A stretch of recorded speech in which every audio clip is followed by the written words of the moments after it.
পটল খেতে আপনাদের ভালো লাগে না বুঝি? পটলের পোস্ত বানিয়ে পটলে আনবো আপনাদের রুচি। চলুন আজ আমরা পটল পোস্ত রেসিপিটা দেখে নিই। প্রথমে গোটা পটলগুলো খোসা ছাড়িয়ে মাঝ বরাবর এরকম একটু কেটে নিতে হবে। তারপর পটলে তেল ও স্বাদ মতো নুন মাখিয়ে নিলাম। এবার মিক্সারে পরিমাণ মতো সাদা সর্ষে, পোস্ত, কালো সর্ষে, স্বাদ মতো লঙ্কা আর 4 টুকরো আদা দিয়ে ভালো করে পেস্ট করে নিলাম।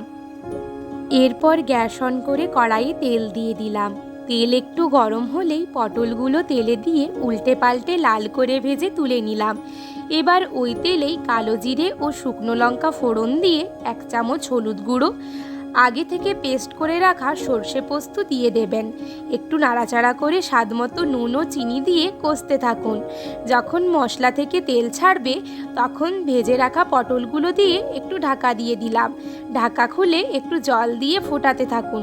যখন দেখবেন জল শুকিয়ে মাখো মাখো হয়ে গেছে তখন গোটা কাঁচা লঙ্কা দিয়ে নেড়ে ছেড়ে পরিবেশন করুন গরম গরম ভাতের সাথে সুস্বাদু পটল পোস্ত। যেমন লোভনীয় রূপ তেমনই স্বাদ, এক কথায় অসাধারণ।